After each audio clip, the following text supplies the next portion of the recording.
Bible సమయం గంభీర సమయం వచన పరంపర ధ్యానాంశ సమయం బైబిల్ సమయం గంభీర సమయం దైవ సన్నిధికి అనుబంధ సమయం బైబిల్ సమయం బైబిల్ సమయం బైబిల్ సమయం బైబిల్ సమయం. ఈరోజు ఈ కార్యక్రమాన్ని నిర్వహించడానికి సహాయపడిన ప్రియులకు యేసు అనుచరులు అందరము కలిసి హృదయపూర్వక వందనాలు చెల్లిస్తున్నాం. అమ్మా బాబు, మేము మీకు ఏమీ ఇవ్వలేము. మా పక్షంగా దేవుడే మిమ్మలను మీ కుటుంబాలను నిండారుగా దీవించారు. అయితే ఆ సమయంలో ఎప్పుడైతే వీరు భయభ్రాంతులైపోయి అరే ఇటువంటి ఆజానుభావుని మేము ఏ రీతిగా ఎదుర్కోగలమా అని వారికై వారు తర్జమా పడుతుండగా దేవుడు ఎంపిక చేయబడిన బిడ్డ నిలబడిన రీతిగా దేవుని వాక్యంలో చూస్తున్నాం. చూడండి, మనం దేవుని వాక్యం చూసినట్లయితే 40వ వచనము. తన కర్ర చేత పట్టుకొని ఏటి లోయలో నుండి 5 నున్నని రాళ్లను ఏరుకొని తన యొద్దనున్న చిక్కములో ఉంచుకొని వడిసెల చేత పట్టుకొని ఆ ఫిలిష్తీయుని చేరువకు పోయెను. చూసారా, మరి ఎప్పుడైతే ఈ ఆజానుభావుడైన గొలియాతు సవాలు వేశాడో అందరూ భయపడిపోయినప్పటికీ కూడా ఒక వ్యక్తి నిలబడిన రీతిగా దేవుని వాక్యంలో మనం చూస్తున్నాం. ఆ వ్యక్తి ఎవరో కాదు, దావీదు నిలబడ్డాడు. దావీదు చేతిలో ఏముంది? మళ్ళీ చదవండి ఒకసారి. దావీదు చేతిలో ఏముంది? గొలియాతు మనం చూసినట్లయితే he put on the armor, he put on the full armor, he had an element, he had a chest, he had a spear in his hand, he put on the full armor. గొలియాతు నిలబడి సవాలు విసురుతున్నాడు. సవాలు విసిరిన గొలియాతు దావీదు ఏ రీతిగా ఎదుర్కొంటున్నాడు చూడండి. మళ్ళీ ఒకసారి చదవండి 40వ వచనము. తన కర్ర చేత పట్టుకొని ఏటి లోయలో నుండి 5 నున్నని రాళ్లను ఏరుకొని తన యొద్దనున్న చిక్కములో ఉంచుకొని వడిసెల చేత పట్టుకొని ఆ ఫిలిష్తీయుని చేరువకు పోయెను. చూసారా, ఎప్పుడైతే గొలియాతు ఆజానుభావుడు అయిన గొలియాతు ఈ వస్త్రములు ధరించి he is 600 pounds అన్న రీతిగా ఆల్మోస్ట్ 900 kilos వెయిట్ ఉన్న గొలియాతును Daveedu is going with a bare hands. Daveedu is going with a bare hand with a staff and a smooth stones in his hand. ఎంత when you read that story, నేను ఈ వాక్యం prepare అవుతుండగా నాకు అనిపించింది, అరే what was we thinking in his mind? మనసులో ఏమనుకున్నాడు? ఎప్పుడైతే మనం ప్రయత్నించి యుద్ధానికి మనం వెళ్తున్నాం అనుకోండి, ఎవరైనా గన్లు పట్టుకొని యుద్ధానికి వెళ్తే, ఎవరన్నా ఒక కర్ర పట్టుకొని యుద్ధానికి వెళ్ళాడు అనుకోండి, వీడికి ఏమన్నా పిచ్చా ఏంటి అనుకుంటారు కదా. వీడు ఎర్రగడ్డకి తీసుకెళ్లారంటే అని అనుకుంటారు. కొట్లాటికి ఎవడన్నా యుద్ధానికి కర్ర పట్టుకొని వెళ్తారా, గన్లు పట్టుకొని వెళ్తారు. కానీ దావీదు ఈ గొలియాతు ఆజానుభావుడైన గొలియాతుని ఎదుర్కొంటానికి he took 5 smooth stones. 5 smooth stones తీసుకెళ్లిన రీతిగా దేవుని వాక్యంలో చూస్తున్నాం. ఈ 5 స్మూత్ స్టోన్స్ ని మనము నామకరణ చేయవలసి వస్తే I want to name this 5 stones.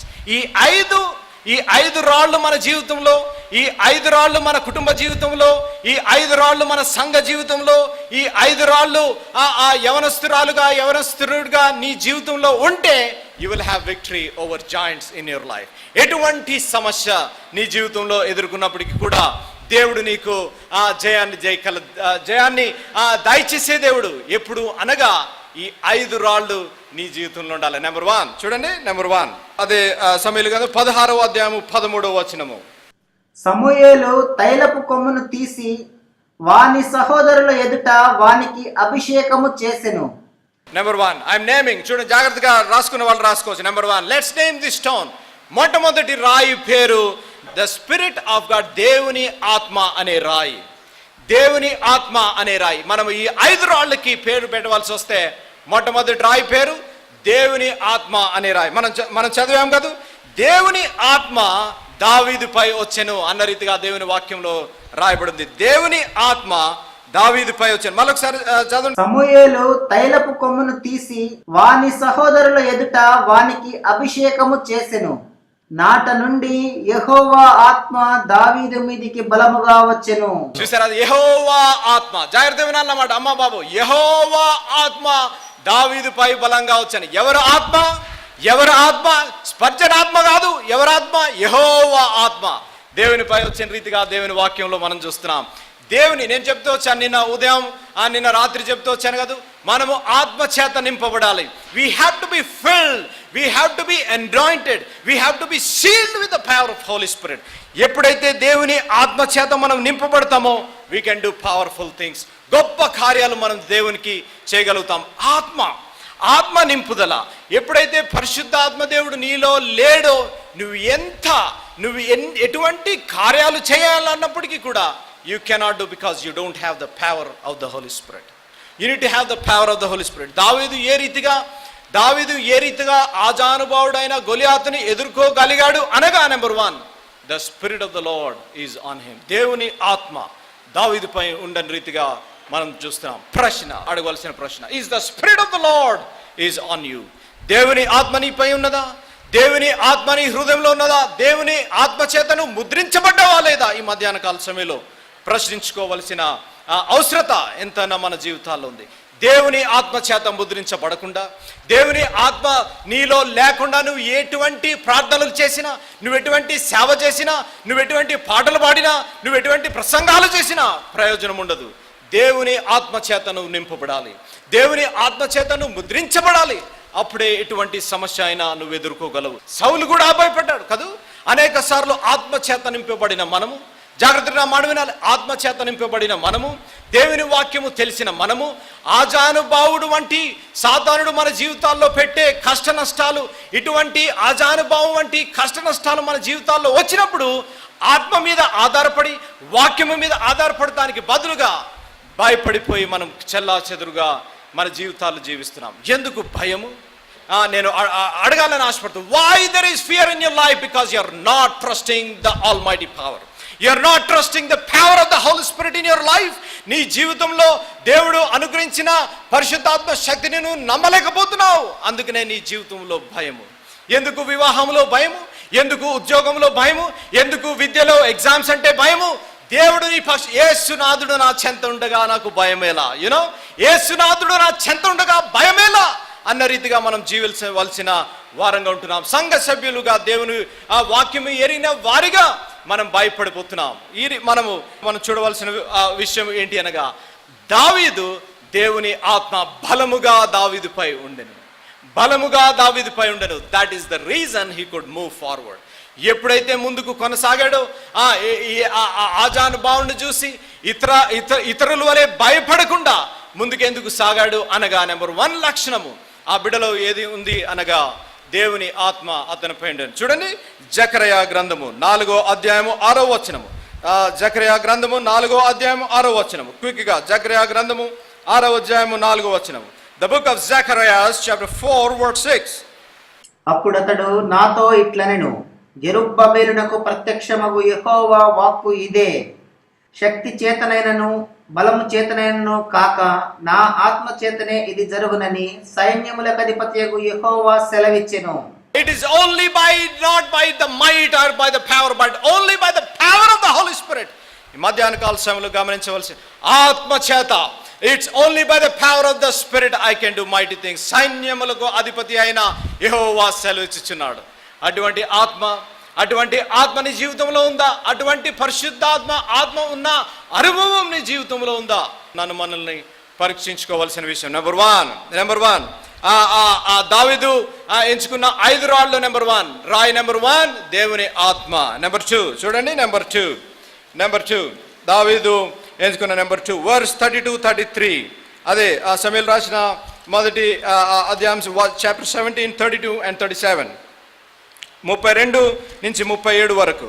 ఈ ఫిలిష్తీయుని బట్టి ఎవరి మనస్సును కృంగ నిమిత్తము లేదు, మీ దాసుడనైన నేను వానితో పోట్లాడుదునని దావీదు సౌలుతో అనగా, సౌలు ఈ ఫిలిష్తీయుని ఎదుర్కొని వానితో పోట్లాడుటకు నీకు బలము చాలదు. వెరీ గుడ్, చాలు. ఆ వర్స్ మీరు అండర్లైన్ చేసుకోవాలి. Because of this Philistines you need not fear. Because of this Philistine నీ మనస్సు కృంగా అవసరం లేదు. You need not fear this Philistines. ఎందుకు? దావీదు ఏ రీతిగా చెప్పగలుగుతున్నాడు? అటువంటి ఈ ఫిలిస్తీయుని గురించి నువ్వు భయపడనవసరం లేదని ఏ రీతిగా చెప్పగలుగుతున్నాడు అనగా, మనం ఈ 2వ రాయికి పేరు పెట్టవలసి వస్తే, ఆ 2వ రాయి గత అనుభవాలు. The past experience stone. The past experience stone. ఈ రెండో రాయికి మనం పేరు పెడితే గత అనుభవాల రాయి అని పేరు పెట్టవచ్చు. ఎందుకు ఆ రీతిగా మనం పేరు పెట్టవచ్చు అనగా, ఆ దేవుని వాక్యంలో మనం చూసినట్లయితే వెరీ వెరీ ఇంపార్టెంట్ లెసన్స్.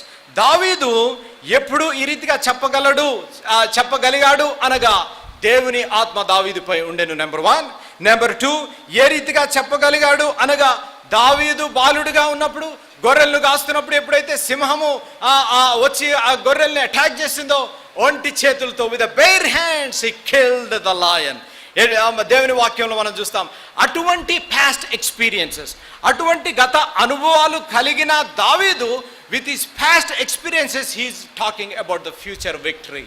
గమనించవలసిన విషయం, విత్ హిస్ పాస్ట్ ఎక్స్పీరియన్స్, గత అనుభవాల గురించి, ముందున్న విక్టరీస్, ముందున్న జయాల గురించి మాట్లాడుచున్నాడు. దేవుని వాక్యం వినుచున్న ప్రియ సంఘం, అనేక సార్లు మన భయము what it cripples the abilities what we have in our lives. మన జీవితంలో ఉన్న ఎబిలిటీస్ని it cripples down. That is fear.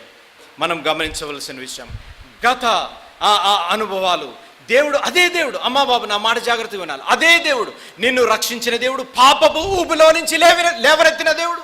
నువ్వు ఫ్యాక్టరీలో పనిచేస్తున్నప్పుడు నిన్ను పిలిచి సేవకు పిలిచి పాస్టర్గా చేసిన దేవుడు, నన్ను తల్లిదండ్రులకు వ్యతిరేకంగా తిరుగుతున్న నన్ను రక్షించి నన్ను సేవకుడుగా చేసిన దేవుడు, ఆర్థిక పరిస్థితుల్లో ఉన్న నిన్ను లేవనెత్తిన దేవుడు, అనారోగ్యంగా ఉండి మంచం పడి ఆ మంచంపై మరణపు మంచంపై ఉండగా నువ్వు మొరపెడితే నిన్ను లేవనెత్తిన దేవుడు, అదే దేవుడు నీతో మాట్లాడాలని ఆశపడుతున్నాడు. ఎందుకు భయము? ఆ దేవుడిపై నమ్మకం లేదా నీకు? అదే దేవుడు నువ్వు మర్చిపోయావా? మనము ఆలోచించవలసిన విషయం. ఎంత విచారకరమైన సంగతి. సంఘ సభ్యులుగా, వాక్యము ఎరిగిన వారిగా, దేవుని ఆత్మచేత నింపిన వారిగా, బోధించే వారిగా, పాటలు పాడేవారిగా ఎప్పుడైతే మన జీవితాల్లో ఈ భయాలు, ఆజానుభావుడు వంటి భయాలను మనం ఎదుర్కొంటున్నామో, వారు యేసు ప్రభు మీద నమ్మకము ఉంచడానికి బదులుగా ఈ భయముకి చోటిస్తున్నాం. ఎందుకంటే that is the plan of the devil. సాతానుడు గొప్ప క్రియ ఏంటి అనగా, the most primary weapon Satan uses is fear in your life. సాతానుడు ఉపయోగించే మొట్టమొదటి ఆయుధము ఏంటి అనగా భయము. If you can put that seed, ఆ బీజము, భయము అనే బీజము నీ హృదయంలో వేశాడంటే it's done. You are going towards failure. నువ్వు ఆ భయం అనే బీజం ఎప్పుడైతే సాతానుడి హృదయంలో నీ మనసులో వేశాడో అనగా you are heading to the downfall. అంతే. మర్చావా? దేవుని మర్చావా? అదే దేవుడు నిన్ను రక్షించిన దేవుడిని మర్చిపోయావు కదా. నీ అనారోగ్యం ఉండగా స్వస్థపరిచిన దేవుడిని మర్చావు కదా. నువ్వు సేవలో కష్ట నష్టాలు ఎదుర్కొంటున్నప్పుడు లేవనెత్తిన దేవుడిని మర్చిపోయాం. గమనించవలసిన విషయం, రెండో రాయి గత జీవితాన్ని, గత అనుభవాల్ని మర్చిపోయిన రాయి అని మనం పేరు పెట్టవచ్చు. మూడవదిగా మనం చూసినట్లయితే 45 నుంచి 47 వచనం వరకు, 45 నుంచి 47 వచనం వరకు. దావీదు, నీవు కత్తియు ఈటెయు బల్లెమును ధరించుకొని నా మీదికి వచ్చుచున్నావు. అయితే నీవు తిరస్కరించిన ఇశ్రాయేలీయుల సైన్యములకు అధిపతియగు యెహోవా పేరట నేను నీ మీదికి వచ్చుచున్నాను. చూసారా? దేని మీద, ఎవరి పేరు మీద వస్తున్నాడు? సౌలు పేరు మీద కాదు. ఎవరి పేరు మీద వస్తున్నాడు? అమ్మా బాబు జాగ్రత్త వినాలి. ఎవరి పేరు మీద వస్తున్నాడు? సైన్యములకు అధిపతి అయిన యెహోవా నామములో. దేవుని నామానికి స్తోత్రం కలుగును గాక. నీ జీవితంలో నీకు జయకరమైన జీవితము జీవించాలి అనగా, నువ్వు ఎదుర్కొంటున్న ఆజానుభావుడు వంటి సమస్యలకు నీకు పరిష్కారం కావాలి అనగా, సైన్యములకు అధిపతి అయిన యెహోవా నామమున నీకు విడుదల. యేసు నామములో నీకు శాంతి, సమాధానము. యేసు నామములో విడుదల, యేసు నామములో రక్షణ. There is no other name on the face of the earth more powerful than Lord Jesus Christ. దేవుని నామము కంటే ఎటువంటి నామము లేదు. నేను ఫ్లైట్లో వస్తున్నప్పుడు, I don't want to name the religion, ఒక వ్యక్తి నాతో సంభాషణ ప్రారంభించి అన్నాడు, యేసు ప్రభు దేవుడా అన్నాడు. నేను అనుకున్నాను, ఆ క్వశ్చన్ అడిగిన వెంటనే నాకు అనిపించింది వీడు ఎక్కడికి వెళ్తున్నాడో అనిపించింది. ఎందుకంటే అమెరికా దేశంలో ఐ టీచ్ అపాలజెటిక్స్ అనగా ఇతర మతాల వారి దగ్గరికి వెళ్ళి ఐ డిఫెండ్ క్రిస్టియానిటీ. క్రైస్తవ మతాన్ని నేను డిఫెండ్ చేస్తాను. That is called apologetics. సెమినార్స్లో మాట్లాడుతుండగా ఫ్లైట్లో ఈ వ్యక్తి వేసిన ప్రశ్న ఇమీడియట్గా అడిగాడు, యేసు ప్రభు దేవుడా అని అడిగిన వెంటనే I immediately told him the answer. He started to argue with me, Bible తీసి చూపించాను, this is what my Lord Jesus. నేను అడిగిన ప్రశ్న, 2 ప్రశ్నలు. నీ దేవుడు, నువ్వు మాట్లాడే దేవుడు నీ గురించి చనిపోతే I will deny my God. నేను సేవించే దేవుడిని విడిచిపెట్టి నీ మతాన్ని no God, listen to me, నా మాట జాగ్రత్తగా వినాలి. ఏ దేవుడు కూడా నా గురించి మరణించలేదు. అన్ని గ్రంథాలు చదివిన నేను, అన్ని మత గ్రంథాలు చదివిన నేను, బైబిల్ చదివిన తర్వాత యేసు ప్రభు నా గురించి మరణించిన దేవుడు. అటువంటి దేవుడిని మనం సేవిస్తున్నాం. దావీదు ఎవరి నామమున పోరాడుతున్నాడు? దావీదు ఎవరి నామమున పోరాడుతున్నాడు? చూడండి, మనము మూడో రాయికి పేరు పెట్టవలసి వస్తే దేవుని వాక్యము. దేవుని వాక్యము అనే రాయి, దేవుని వాక్యము అనే రాయి. చూడండి, దేవుని వాక్యం అనే కీర్తన 119వ కీర్తన 92వ వచనము. 119వ కీర్తన 92వ వచనము. నీ ధర్మశాస్త్రము నాకు సంతోషమీయని ఎడల నా శ్రమయందు నేను నశించియుందును. Your law has been my delight, I should have perished in my affliction. నీ ధర్మశాస్త్రము నాయందు, your word has protected me. నీ వాక్యము నన్ను ఆదరించే వాక్యము. ఈ వాక్యము లేని ఎడల నేను నశించేదను. చూసారా, అటువంటి దావీదు దేనితో పోరాడుతున్నాడు అనగా దేవుని అనే వాక్యము చేత, దేవుని అనే వాక్యము ఆధారం చేత. అదే 119వ కీర్తన 97వ వచనము. నీ ధర్మశాస్త్రము నాకెంతో ప్రియముగానున్నది, దినమెల్లా నేను దానిని ధ్యానించుచున్నాను. ఎంతో ప్రియమైనది. చూసారా, ఎంతో ప్రియమైనది, దినమెల్లా నేను ధ్యానించుచున్నాను. అక్కడ ఇంకొక నేను చెప్పాల్సి వస్తే అది ఇంకొక ప్రసంగం. అది ఎంతో ప్రీతి అయిన, ఇట్ ఈస్ హౌ ఇంగ్లీష్లో ఈ రీతిగా ఉంది, ఓ హౌ ఐ లవ్ దై లా, this is the meditation of my life. ఎవరినన్నా మనం ప్రేమిస్తే, యవనస్తులు ఉన్నారనుకోండి, చాలా మంది యవనస్తులు ఉన్నారు కాబట్టి నేను వారితో వారిని ఉదాహరణ తీసుకొని, ఇప్పుడు నవడేస్ ఈ లవ్ అఫేర్స్ చాలా అయిపోయాయి కదా. ఎవరన్నా ప్రేమలో ఉన్నారనే దానికంటే పడ్డారు అంటే బాగుంటుంది. ప్రేమలో ఎవరన్నా పడ్డారు అనుకోండి, 24 గంటలు వారి గురించే ధ్యాస కాదు, 24 గంటలు వారి గురించే ధ్యాస. పండుకున్నా వారి ధ్యాస, చదువుతున్నా. ఎందుకు ఎగ్జామ్లో తమ్ముళ్ళు చెల్లెళ్ళు ఫెయిల్ అయిపోతున్నారు? ఎందుకనగా ఎగ్జామ్ చదువుతానికి బదులుగా వాడి గురించి ఆమె గురించి చదువుతున్నారు కాబట్టి ఎగ్జామ్స్లో ఫెయిల్ అయిపోతున్నారు. 24 గంటలు అదే ధ్యాస, తింటున్నా ధ్యాస. ఎందుకు పక్కకు అయిపోతున్నావు అంటే, అన్నా నేను లవ్లో ఉన్నానన్న, అందుకనే అసలు ఏం కనిపిస్తలేదు నాకు. లవ్లో ఉంటే నువ్వు బాగుండాలి కానీ ఇట్లా దిగజారిపోతే ఎలాగరా బాబు కదూ. ప్రేమలో ఏ రీతిగా అంటారు, ప్రేమలో ఉన్నావు అని ఎవరు అన్నారు. చూసారా, ప్రేమలో నువ్వు ఉన్నావు అని ఎవరు, ప్రేమలో పడ్డారు అని అంటారు కదా. తమ్ముళ్ళు, బ్రదర్స్, నా మాట జాగ్రత్తగా వినాలి. You cannot love a person as a brother in Christ, as a counselor. You cannot fall in love with a person who has failed 10th class 10 times. నా మాట జాగ్రత్త వినాలి. తమ్ముళ్ళు, నా మాట జాగ్రత్త వినాలి. చెల్లెళ్ళు, నేను చెప్తున్నాను, మీరు అనొచ్చు, స్పర్జన్ అనే చెప్పాడు ఈ మాట అని మీరు వెళ్ళి చెప్పండి, పర్లేదు నాకు. ఎందుకంటే డ్రగ్ అడిక్ట్స్తో పనిచేసే నాకు ఐఎమ్ నాట్ హ్యావింగ్ ఫియర్.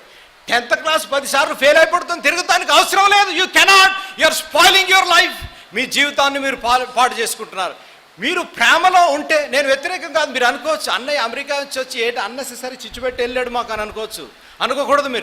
మీరు ప్రేమలో ఉంటే అభివృద్ధి చెందాలి, కానీ you cannot degrade in your life కాదు. ప్రేమ, love, there is no fear in love. ఎందుకు తల్లిదండ్రులు అంటే భయము? చాటుగా ఎందుకు క్యాఫెటేరియాస్, మెక్డానల్డ్స్, సబ్వేస్, ఆప్లెక్స్, ఈప్లెక్స్ ఎందుకు అనగా there is fear. There is no fear in love. నువ్వు ధైర్యంగా నువ్వు ఉంటే why there is fear? Are you meditating on God's word? దేవుని వాక్యం నువ్వు ధ్యానిస్తున్నావా? వేరే ఏదేదో ధ్యానిస్తున్నావా? ఈ మధ్యన నవల్స్, సీరియల్స్ ఎక్కువైపోయాయి కదా. సీరియల్స్ ధ్యానిస్తూ ఉంటారు కొంతమంది కాదు. కాలేజ్కి వెళ్ళి చదవండి రా బాబు, ఉద్యోగాలకు వెళ్ళి చేయండి రా బాబు, సేవ చేయండి రా బాబు అంటే ఈ మధ్యన సీరియల్స్ గురించి మాట్లాడుతూ ఉంటున్నారు. సీరియల్స్ గురించి మెడిటేట్ చేయవసరం లేదు. We have to meditate on the word of God. How beautiful, how lovely is thy word, I meditate it day and night. అదే చూడండి 119వ కీర్తన 98వ వచనము. నీ ఆజ్ఞలు నిత్యము నాకు తోడుగానున్నవి, నా శత్రువులను మించిన జ్ఞానము అవి నాకు కలుగజేయుచున్నవి. What a wonderful, it is giving me the wisdom to face my enemies more than my enemies. నా శత్రువుల కంటే అధికముగా వారి జ్ఞానము ఇచ్చే దేవుని వాక్యము. మనం పెట్టవలసి వస్తే మూడో రాయి పేరు పెట్టాము దేవుని వాక్యం. దేవుని వాక్యం తెలుసా? బైబిల్ పెట్టుకొని తిరిగేస్తాం కాదు, బైబిల్ పట్టుకొని గుడికొచ్చేస్తాం కాదు. బైబిల్ లేకుండా ఈ మధ్యని అసలు బైబిలే మర్చిపోయారు. ఒకళ్ళు ఇది మీరు వినే ఉంటారు. ఒకరోజు మాలాంటి పాస్టర్ ఇటువంటి కాలనీలో ప్రార్థన చేస్తానికి వెళ్ళాడంట. ప్రార్థన చేస్తానికి వెళ్తే ఒక సిస్టర్ ఫోన్ చేసి, పాస్టర్ గారు మా ఇంటికి రండి, మా అమ్మ చాలా బెడ్ రిడెన్ అయిపోయింది, అసలు మంచం నుంచి లెగుస్తలేదు, మీరు వచ్చి కొంచెం ప్రార్థన చేస్తే లెగొచ్చేమో అని అన్న వెంటనే పాపం ఈ పాస్టర్ గారు ప్రయాసపడి వెళ్ళాడంట. వెళ్ళిన వెంటనే అక్కడ పాస్టర్ గారు మాట్లాడుతున్నాడంట. మాట్లాడి ఆ తల్లితో మాట్లాడుతుంటే సంభాషిస్తే ఏమైందమ్మా అని కనుక్కొని ప్రార్థించడానికి ముందుగా ఈ తల్లి అన్నదంట, ఒరేయ్ పాప వెళ్ళే బైబిల్ తీసుకురా అన్నదంట. బైబిల్ తీసుకొస్తే పాస్టర్ అనుకున్నాడంట, అరే ఇప్పుడు ఏదో వాక్యం చెప్పమంటది ఏమో అని పాస్టర్ ప్రిపేర్ అవుతున్నాడంట, మనసులో ప్రిపేర్ అవుతున్నాడంట వాక్యం చెప్పమంటదేమో అని. అయితే ఈ తల్లి పిలిచి అన్నదంట, బైబిల్ తీసుకురా అంటే ఈ పాప వెళ్ళి అరకెక్కి ఆ అరక మీద ఉన్న దుమ్మంతా దులిపి, ఆ బైబిల్ మీద ఉన్న దుమ్మంతా దులిపి, ఇటువంటి గుడ్డతో తుడిసి దాన్ని బైబిల్ తీసుకొచ్చిందంట. బైబిల్ తీసుకొచ్చిన తర్వాత నాలాంటి పాస్టర్ ఆ బైబిల్ తెచ్చిన వెంటనే ఏం చేస్తారు, దాన్ని పట్టుకోవటానికి వెళ్తున్నాడంట. అయితే ఈ తల్లి అన్నదంట, దిండి కింద పెట్టు అన్నదంట. అన్న వెంటనే పాస్టర్కి అర్థం కాలేదంట, ఇదేంటి బైబిల్ ఇస్తే వాక్యం చదవాలి కానీ దిండి కింద పెట్టమంటుంది ఏంటి అని అన్నాడంట. అంటే దిండి కింద పెట్టిన తర్వాత ప్రార్థన చేయండి పాస్టర్ గారు అన్నదంట. అంటే నాలాంటి పాస్టర్ కొంచెం తిక్క పాస్టర్ కదా అన్నాడంట, అమ్మ నువ్వు బైబిల్ని దిండి కింద ఉండటానికి అవసరం లేదు, మైండ్లోని బైబిల్ ఉండాలి కదా. అనేక సార్లు నన్ను తప్పుగా అర్థం చేసుకోవద్దు, బైబిల్ దిండి కింద పెడుతున్నాం మనం. అనారోగ్యంగా ఉన్నప్పుడు, జ్వరం వచ్చినప్పుడు, ఇరుకులు ఇబ్బందులు వచ్చినప్పుడు బైబిల్ దిండి కింద పెడితే నీకు స్వస్థత రాదు. అమ్మా బాబు నా మాట వినాలి, ఇంకా ఎక్కువ అవుతుంది, నా మాట జాగ్రత్త వినాలి. నీకు సమస్యలు ఎక్కువైపోతాయి, నీకు జ్వరం టెంపరేచర్ ఎక్కువైపోతుంది, బైబిల్ కింద ఉండటానికి వీల్లేదు. అది తీసి చదివితే నీకు సమస్యలు పోతాయి. నీకున్న సమస్యలు పరిష్కారము నీకున్న సమస్యలకు పరిష్కారము కావాలి అనగా బైబిల్ ఓపెన్ చేసి బైబిల్ని చదవాలి కదా. మీరు పెట్టుకుంటే పర్లేదు, పెట్టుకొని చదివితే పర్లేదు. మీరు పెట్టుకొని ఆ రీతికి ఉంచేసాను అనుకోండి, అక్కడే ప్రాబ్లం. కొంతమంది అనుకుంటున్నారు, నేను నడవలేనురా బాబు, నువ్వు వచ్చి ఏదో యవనస్తుడు నాకు చెప్తున్నావు ఏంటి, నేను బైబిల్ నా దిండి కింద పెట్టుకొని చదివితే పర్లేదు, దేవుని నామమునకు స్తోత్రం కలుగును గాక. వండర్ఫుల్, మీరు చదివితే పర్లేదు. చదవకుండా బైబిల్ కింద దిండి కింద పెట్టేసి ఏదో అద్భుత కార్యం మ్యాజిక్ అయిపోతుంది అంటే that is wrong theology. The word of God should be in your heart, the word of God should be in your mind. నాలుగో రాయి కాదు, మూడో రాయి చూసాం, నాలుగో రాయి చూడండి. నాలుగో రాయి 51 నుంచి 54 వచనం వరకు. వాడు బోర్ల పడగా దావీదు పరిగెత్తిపోయి ఫిలిష్తీని మీద నిలుచుండి వాని కత్తి వరదూసి దానితో వాని చంపి వాని తలను తెగవేసెను. దేవుని నామానికి స్తోత్రం కలుగును గాక. నాలుగో రాయి, you should have a big vision. You should have a big vision. ఆ విజన్ ఒక గొప్ప విజన్, ఒక గొప్ప దర్శనము కలిగి నువ్వు ఉండాలి. దర్శనం, ఒక గొప్ప దర్శనము కలిగిన రాయి. నాలుగో రాయి గొప్ప దర్శనము కలిగిన రాయి. ఈ 2014 సంవత్సరంలో you should have a vision. Where there is no vision people perish. Where there is no vision people perish. నీకు దర్శనం ఉందా? సంఘముగా నీకు దర్శనం ఉందా? Vision, what is the vision in 2014? సంఘ కాపరులుగా what is our vision? You know what is my vision? 2013లో నాకున్న విజన్ ఏంటో తెలుసా? దేవుడు, నేను ఏదో గొప్పలు చెప్పుకోవాలని నేను చెప్తలేదు, కానీ నేను అనుకున్నాను, దేవా 10వ వంతు నీకు ఇస్తున్నాను కదా, 10వ వంతు I'm giving my tights to you, 10వ వంతు సేవ చేయగలిగితే చాలు అని నేను దేవుడితో చేసుకున్న ఒప్పందం ఏంటనగా, గత సంవత్సరంలో దేవా 365 డేస్ ఉన్నాయి కదా, 365 డేస్లో హాఫ్ ఆఫ్ ద డేస్, సగం మందిని నేను రక్షింపబడితే మై విజన్ ఈస్ కంప్లీట్. సగం మందిని రక్షింపబడి బాప్తిజం ఇవ్వగలిగితే నేను ఎంతో ధన్యకరుణ్ణి అని ప్రార్థన చేస్తే దేవుడు 400 పీపుల్, లాస్ట్ ఇయర్ 400, నేను ప్రార్థన చేసిన దానికంటే ఎక్కువ 400 మందిని రక్షింపబడి 400 మందికి వాక్యం చెప్పి 400 మందికి బాప్తిజం ఇచ్చే కృపను దేవుడు నాకు అనుగ్రహించాడు. అమెరికా దేశంలో తెల్లవాళ్ళకి వాక్యం చెప్తూ, తెల్లవాళ్ళని రక్షిస్తూ, తెల్లవాళ్ళని బాప్తిజం ఇచ్చే కృపను నాకు దేవుడు అనుగ్రహించిన దేవుడు. మన పెద్ద పాస్టర్ గారు గుడికొచ్చి ఫ్రంట్ రోలో కూర్చున్నారు. ఈ రీతిగా ఫ్రంట్ రోలో కూర్చుంటే మా సీనియర్ పాస్టర్ అంటున్నాడు, పాస్టర్ నెల్సన్ గారిని లేపి సంఘము 8-9 వేల సంఘంలో నిలబెట్టి, మీరు వచ్చినందుకు మీకు ఎంతో వందనాలు, కానీ మీకు ఒక మాట చెప్పాలని ఆశపడుతున్నాను అన్నాడు. మీరు వచ్చారు, బాగుంది, మీరు వచ్చారు, అమెరికా దేశం ఎంజాయ్ చేయండి, వెళ్ళిపోండి, కానీ స్పర్జన్ని తీసుకెళ్తానికి వీల్లేదు అని అన్నాడు. నేను ఐ ఫెల్ట్ సో హ్యాపీ, నా హృదయంలో ఎంతో ఆనందము. దేశానికి వెళ్ళి ప్రజల మధ్య సేవ చేస్తూ దేవుడు ఇచ్చిన ఆధిక్యత. ఎందుకు అనగా వాక్యము మీద ఆధారపడే జీవితాన్ని దేవుడు మాకు అనుగ్రహించాడు. చూడండి, 4వదిగా మనం you have a vision. What is your vision? అమ్మ, తమ్ముడు, చెల్లెమ్మ, what is your vision for 2014? What is your vision as a pastor? What is your vision? ఎన్ని ఆత్మలు రక్షించాలని, ఎంతమందిని బాప్తిజం ఇచ్చాలని నీకు ఆ దర్శనం ఉందా? తల్లిగా, తండ్రిగా, what is your vision? As a leader in the community, as a leader in the church, ఒక నాయకుడుగా, ఒక ఇంటికి యజమానిగా, తల్లిగా, తండ్రిగా చేయబడిన నీవు, నీ దర్శనము ఈ నూతన సంవత్సరంలో ఏంటి? Where there is no vision, people perish. దావీదుకు ఉన్న పెద్ద దర్శనం ఏంటనగా, ఆజానుభావుడు ఆయన గొలియాతు తలను నరికి వేసిన రీతిగా దేవుని వాక్యంలో, దట్ ఈస్ హిస్ విజన్. ఎప్పుడైతే దావీదు ముందుకు కొనసాగాడో, ఈ 5 గుర్కరాళ్ళు పట్టుకొని ముందుకు కొనసాగాడో, ఆ దర్శనం ఏంటి అనగా, to take his head of. మన దర్శనము ఈ నూతన సంవత్సరంలో సాతాన్ని ఓడించాలని, ప్రతి ఏరియాస్లో, సంఘ జీవితంలో, ఆ నిజ జీవితంలో, కుటుంబ జీవితంలో ఎటువంటి సమస్యలు ఎదుర్కొన్నప్పటికీ కూడా సాతాన్ని జయించే జయకరమైన జీవితం జీవించాలనే దర్శనము మనకి నూతన సంవత్సరంలో ఉండాలి. నెంబర్ 5, 5వ రాయి చెప్పి నేను ప్రార్థన చేస్తాను. 5వ రాయి 32వ వచనం. ఈ ఫిలిష్తీయుని బట్టి ఎవరి మనస్సును కృంగ నిమిత్తము లేదు, మీ దాసుడనైన నేను వానితో పోట్లాడుదునని దావీదు సౌలుతో అనగా. చాలమ్మా, చాలు తమ్ముడు. ఫస్ట్ వర్డ్స్ మీరు అండర్లైన్ చేసుకోవాల్సిన విషయం, let no man's heart fail. Let no man hearts fail. మనం పేరు పెట్టవలసి వస్తే ఈ 5వ రాయి పేరు విశ్వాసపు రాయి. విశ్వాసపు రాయి, హృదయంలో దృఢమైన విశ్వాసము కలిగిన రాయి నీ జీవితంలో ఉందా లేదా? ఎన్నిసార్లు విశ్వాసం లేకుండా there is, you cannot do anything without faith. You cannot please God. దేవుణ్ణి మనం we cannot please God without faith. నీ జీవితంలో విశ్వాసం ఉందా? అడుగుతున్నాను మిమ్మల్ని, నీ జీవితంలో విశ్వాసం ఉందా? నువ్వెదుర్కొంటున్న సమస్యలు, నువ్వెదుర్కొంటున్న కష్ట నష్టాలు, నువ్వెదుర్కొంటున్న ఆ అనారోగ్యము, నువ్వెదుర్కొంటున్న ఆర్థిక పరిస్థితి, నువ్వెదుర్కొంటున్న విద్యలో, ఉద్యోగంలో, సంఘంలో ఉన్న సమస్యలు ఎదుర్కొంటున్న వాటికి జయించగలను అనే విశ్వాసము ఉందా? ఆమేన్. My dress 1-1-214/2, flat number 505506. 1-1-214/2, flat number 505506. Prithvi Apartments Extension, Vivek Nagar, Chikkarpalli, Hyderabad 20. దేవుడు మిమ్మల్ని నిండారుగా దీవించునుగాక. ఆమేన్.